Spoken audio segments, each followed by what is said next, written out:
নারে তাকবীর। মিছিলকারীদের আগমন। সব মার্কা দেখা শেষ, সব মার্কা দেখা শেষ। আলহামদুলিল্লাহ গণসমাবেশ। আমার মাল কোরবানি দিতে হয়, জান কোরবানি দিতে হয়, সময় কোরবানি দিতে হয়, সব কিছু কোরবানি করার জন্য কে কে প্রস্তুত আছেন? আল জাজিরা একটা গবেষণা প্রতিবেদন তৈরি করেছে ফ্যাসিস্টদের নিয়ে। সেখানে বলা হয়েছে মানুষকে গুম করার পরে সিমেন্টের বস্তা গায়ে বাঁধিয়ে তাদেরকে নদীতে ভাসিয়ে দেওয়া হতো। এর থেকে বিভৎস ঘটনা আর কি হতে পারে?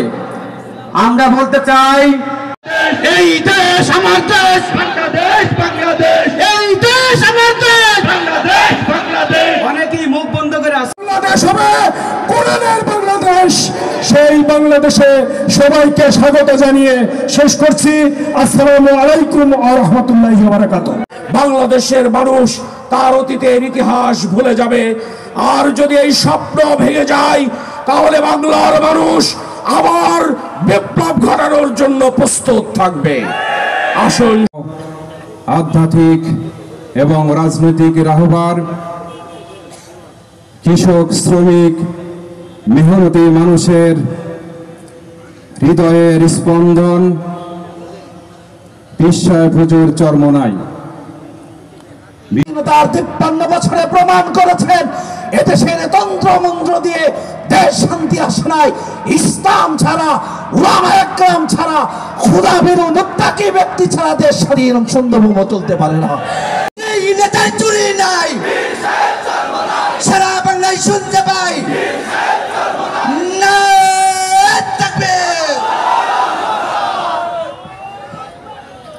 আসসালামু আলাইকুম ওয়া রাহমাতুল্লাহি ওয়া বারাকাতুহু। আলহামদুলিল্লাহি ওয়া কাফা ওয়া সালামুন আলা ইবাদিহিল্লাযীনা ইসতাফা, আম্মা বাদ। আউযু বিল্লাহি মিনাশ শাইতানির রাজীম। বিসমিল্লাহির রহমানির রহিম। যাহারাল ফাসাদু ফিল বাররি ওয়াল বাহরি বিমা কাসাবাত আইদিন নাস। সাদাকাল্লাহুল আলিম। তার সামনে থেকে নিয়ে যাওয়া, এই পদ্ধতিতে খানা নিয়ে যাওয়ার পরিবেশ তৈরি হয়। এই জন্য আমার ভাইদেরকে বলবো, আসেন আল্লাহ রাব্বুল আলামিন ফ্যাসিস্ট, খুনি, টাকা পাচারকারী ফ্যাসিস্ট সরকার, হাসিনা সরকার 3 ঘন্টা আগেও জানতো না যে হেলিকপ্টারে চড়ে এদেশ থেকে পালাতে হবে। তা আল্লাহ যখন এত বড় শক্তি খুনিকে আমাদের দেশ থেকে পালিয়ে দেশকে স্বাধীন করেছে, আবার আর এক ফ্যাসিস্ট আসবে, চাঁদাবাজ আসবে, খুনি আসবে, আমার মনে হয় আল্লাহর রহমতে হবে না।